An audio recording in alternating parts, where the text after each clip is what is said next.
on this episode of Sound Culture, Brendan and I are going to be talking about the Mars Volta.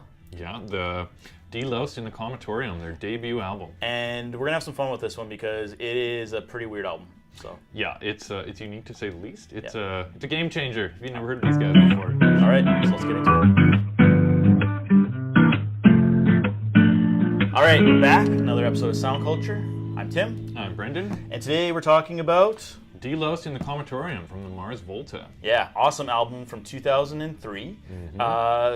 It's kind of weird. I know we said that at the beginning, but it is. A little weird and extremely progressive. Yes. One of just the most wild albums you'll ever hear, honestly. You'll never hear anything like this.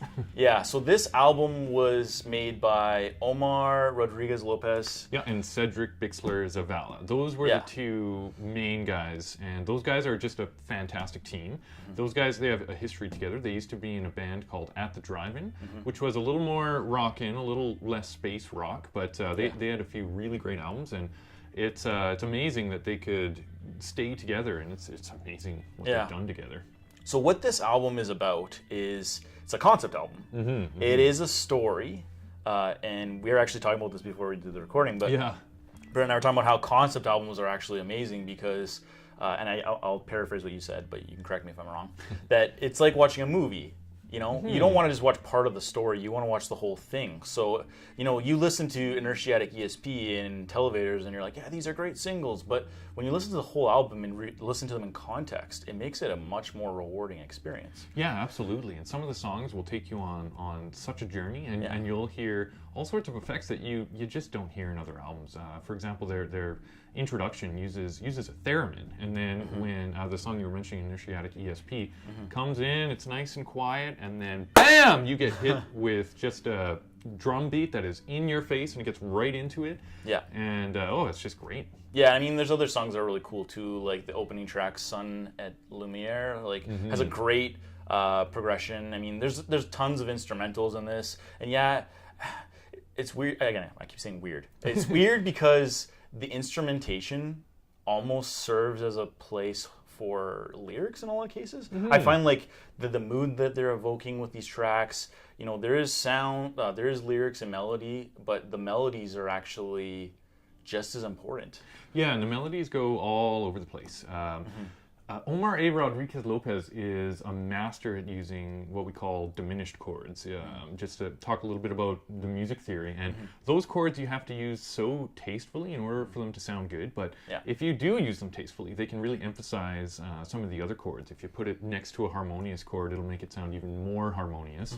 And in some of their songs, for example, Citra's ESP, it's 12 minutes long, and it doesn't get uninteresting, and there's a section near the middle where everything just kind of slows down and gets into all these really crazy, really quick guitar riffs that make your head spin. But they have a really good job of doing it tastefully. Yeah, and if you wanted to think of an example of existing artists who kind of fit the mold of Mars Volta. Kind of. It's hard to it's hard to do. Just like someone else. Yeah. I read this review from Uncut about the album, and they were saying it's like if you were to combine King Crimson with Fugazi and 1970s Miles Davis, which is like sounds really eclectic and weird, but it totally, like, when you think about it and you think about those artists, I can totally see how like you would get those influences combined together to make. And I believe they were inspired by Rage Against the Machine, and some people have compared them to even System of a Down, because they're pretty rockin'. Another one that I thought was cool is that they're also influenced by Pink Floyd. Again, space rock, psychedelic rock. Space rock, I love that term. Yeah, it's and I think what's cool about the Mars Volta is, and I was telling Brendan this story, but I found these guys by accident in 2003. Like, I can't remember if it was that I'd heard Inertiatic ESP on the radio, and I was like, this is a cool song. And most people will listen to an album and think, like, it's good or whatever, but they're really in it for the single. I was in it because I wanted to hear more of their stuff. And like, just pulls you in. And that's what I found was awesome about this album is like it does pull you in, and then you like listen to it and you try and like share it with people, and people are just like, what the hell are you listening to? You just say it's weird. What does that mean? And you know, there's some interesting stories too behind Cerpin Taxt, who's like the he's the main character going back to the whole concept album. It's about this character who goes into a coma for, I believe it's a week after overdosing on morphine and rat poison. Yeah. And he goes on all these wild adventures. You'll hear in Inertiatic ESP, one of the main lines is, "Now I'm lost." And he has no idea what's going on. And the very last song is called Take the Veil, Cerpin Taxt, is where he starts to figure out what's going on. And it's like, escape, Cerpin Taxt, you can do it. Yeah. Yeah, and also they wrote a book about it too, because it's just such a wild story, and the lyrics are just kind of really odd, and you might think, what do these guys read dictionaries for fun? Which they actually do. That's where a lot of the wording came up.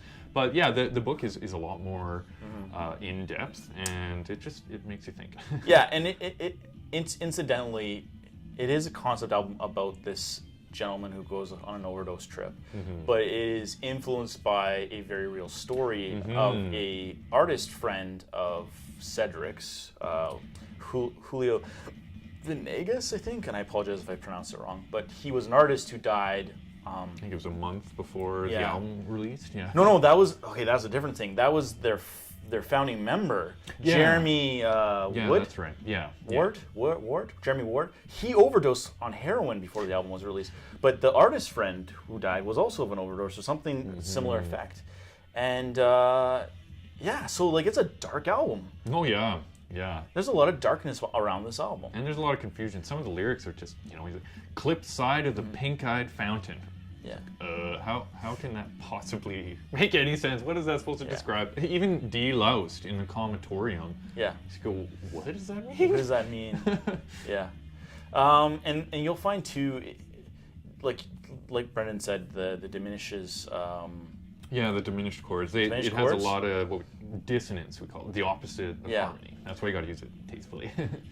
But the influences of Latin music and jazz music, I think, help, as you've said, make it more tastefully sounding.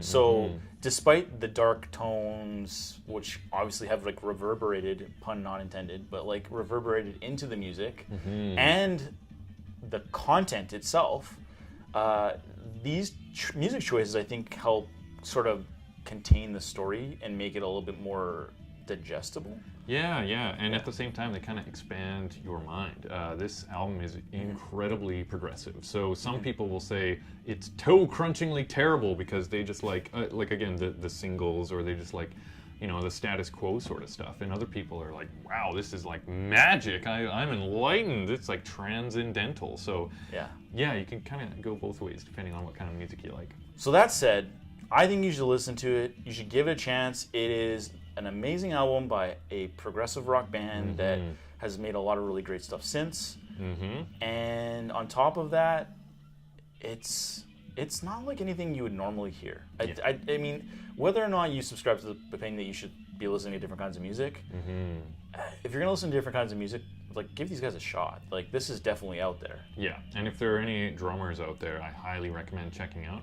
I believe it was a magazine, Rhythm, that rated them 9th best drummer in the world, or something along those lines. But yeah, definitely unique. And going back to the Latin jazz, you get some real wild drum beats, and I think that's why it can stay interesting. Like I mentioned, the Cicatriz ESP song, the drums keep you going. Very good. And they make it really interesting. Yeah.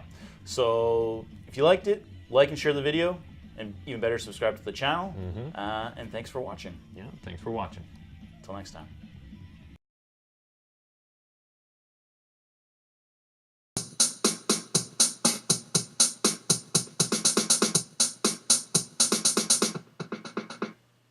Eventually, I want to get my own drum kit. Oh, really? Because I've always wanted to play drums. Oh, well, dude, if you want, like, best way to do it is to look around Long McQuaid. Are you familiar with that place? I'm like reasonably familiar. Call them like every week or something and ask them if they have any used Yamaha drum kits. There's this one, it's called Yamaha DTX, and it's like the lowest end one, but you can get it for $350 used, and they regularly sell them.